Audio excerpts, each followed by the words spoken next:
Hello everyone, welcome back. In this part of our G+6 building project, we are going to define two very important items before running the analysis.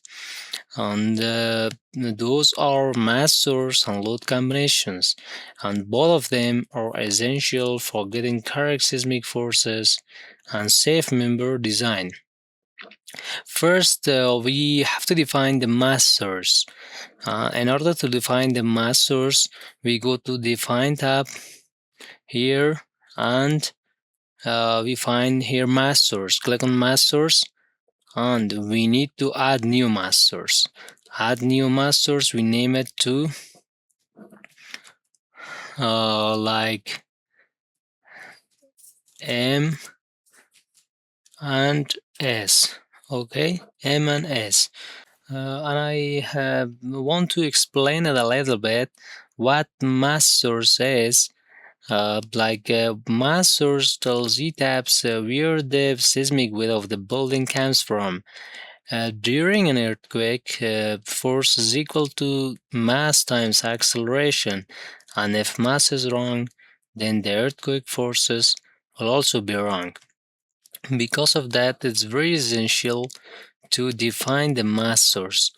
And to do that, define it manually. We have to check the specified load patterns. And for dead load, code says the multiplier should be 1, and we have to get the 100% of the dead load. And the code says for live load, it has to be 25%, 0.25, and modify this one. We have to add the dead load 1 and 0.25 of the live load. Then click on OK.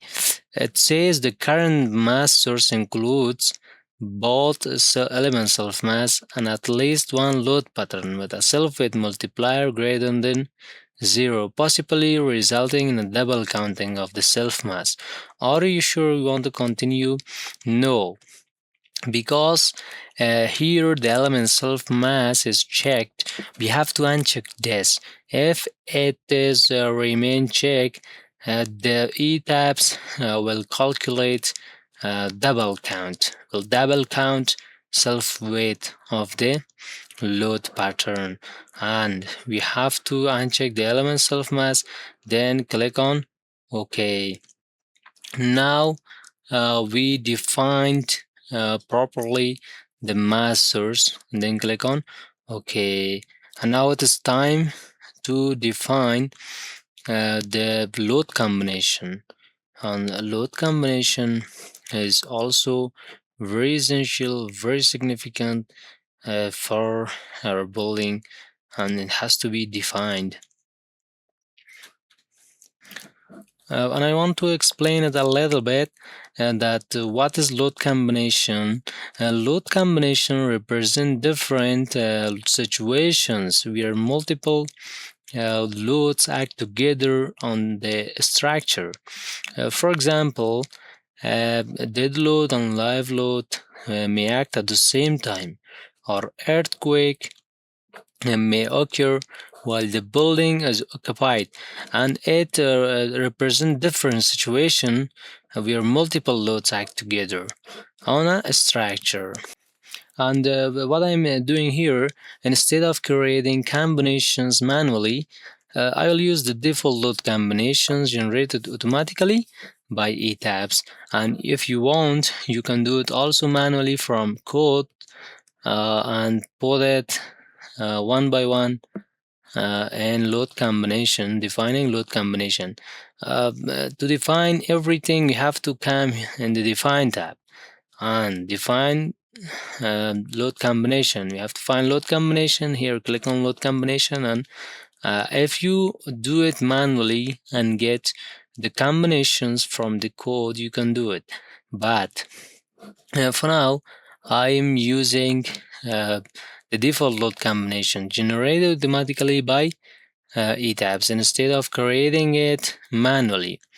and click on add default design combos and choose the structure the type, the design type, concrete frame design. Then click on OK, and all load combinations added to my structure. And if you want to see one of the load combination, come here and modify show combos, and you can see that it in this combination in the com s3 it gets 1.2 dead load, 1.2 live load, and 1.2 when load in x direction. And if you come here and decon s6 modify show, then you can see 1.2 dead load, 1.2 live load, and when load in y direction minus 1.2.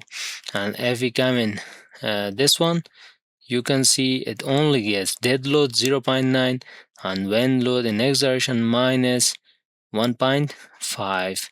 And the first combination here is only dead load, 1.5. The second maybe only dead load on live load 1.5 and 1.5.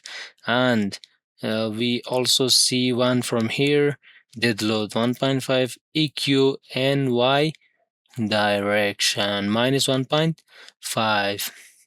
And like this, we now I click on OK, and we successfully defined load combinations and load cases to our structure. And one thing I have to tell you is very important thing, that why I use the default list design combos, because it saves modeling time and reduce human error and already follow standard safety. But I am telling a professional warning that however that it has these benefits, and we must always check correct code.